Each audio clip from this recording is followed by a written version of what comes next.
Question is show that the family of curves, जब भी word family of curves है equations की बात करते हैं, for which the slope of the tangent at any point x, y, slope of tangent किसको कहते हैं?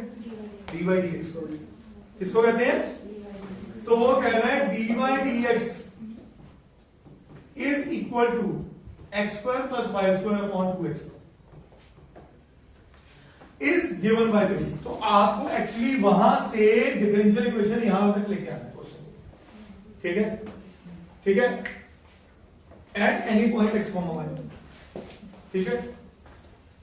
अब ध्यान से समझो, हमें कैसे पता चला कि ये होमोजीनियस का क्वेश्चन है या ये वेरिएबल सेपरेबल का है? नोटिस करिए, इसकी डिग्री मतलब होल न्यूमरेटर की डिग्री नीचे डिग्री गलत, 1 और 1 2, क्योंकि मल्टीप्लाई हो रही है, प्लस माइनस नहीं हो रही, तो मतलब ये होमोजीनियस का क्वेश्चन। क्या ये बात समझ आई? पहली बात बोलिए। और ऊपर क्योंकि प्लस हो रहा है बीच में, मतलब एक फैक्टर नहीं है, दो अलग अलग टर्म्स है, तो जब ऐसे हो जाए तो वेरिएबल सेपरेबल। अगर होता 2x स्क्वायर y स्क्वायर तो मैं सिंपली क्या था, ये क्वेश्चन किसका चला गया? Variable separable. कहानी पकड़ में आ रही है, कॉन्सेप्ट समझ पा रहे हो? तो ये आपका, अच्छा इसमें उसने कहीं नहीं कहा प्रूव करो होमोजेनियस, तो मुझे कोई जरूरत नहीं है, वो 3 स्टेप 4 स्टेप कर लेंगे। सिंपल dy dx टाइप, तो put y is equal to vx या y upon x is equal to, तो put y is equal to vx। तो यहां से डिफरेंशिएट किया, dy dx, रिजल्ट याद कर लो, क्या आएगा? v plus x dv dx। Mark it as equation number 1 and it as equation number 2। तो x square plus y square की जगह क्या लिखूं? vx, तो v square x square upon 2x into y की जगह vx, तो ये बना x square v, very good, is equal to v plus x dv dx। सही है जी? अब नोटिस करो, x स्क्वायर और x स्क्वायर तीनों से कट के बाहर, कॉमन लेके कट गया, तो ऊपर बना 1 प्लस v स्क्वायर और नीचे बना 2v, और इधर से v आके माइनस हुआ, x dv dx। अब एलसीएम लिया, 1 plus v square minus 2v square upon 2v is equal to x dv dx। सही है बेटा? तो यह बन चुका है 1 minus v square upon 2v अब is equal to x dv dx। Clearly variable separable play कर दे, तो ये बना dx अपॉन x, उसको मैं इधर ले गया था बेसिकली, और इसको उधर ले जाके क्या बना रहा हूं?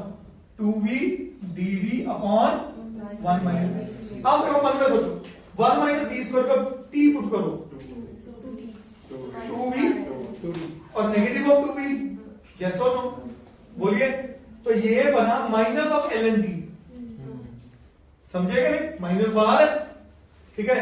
तो ये बना minus ln of 1 minus v square is equal to ln of x plus ln of c। सही है? अब ये इधर ले आओ या इसको इधर ले जाओ, बात तो एक ही है, इसको उधर ले जाओ, नहीं समझे? ठीक है? तो ln c इधर अगर मैं नेगेटिव रखता हूं is equal to ln x plus ln of 1 minus v square. ln c की पावर -1 कर दो, m log n, पावर ऊपर चली गई, log कॉमन इकट्ठे कर दो, कॉमन करके sorry, x into 1 minus v square, log खत्म हो गए, c की पावर -1 को क्या लिखूं? Is equal to x into 1 minus, अब v को वापस ले आओ, y और v को क्या लिखूं? y अपॉन x, तो क्या लिखूं? y square upon x square. क्या ये बात समझ आई? तो 1 upon c is equal to x, LCM लिया नीचे, x square minus y square, इस x से ये x कटा, यस और अंडरस्टूड? तो मेरे पास क्या बना? 1 upon c is equal to x square minus y square upon x, और x into 1 upon c is equal to x square minus Y square. अब नोटिस करो वो कह रहा है सी एक्स दिखाओ, तो 1/c एक कांस्टेंट है, तो उसको मैंने क्या ले लिया सी एच। कहानी पकड़ में भाई, तो c x is equal to x square minus Y square, where capital C is equal to 1/c, hence very important question. करिए प्लीज।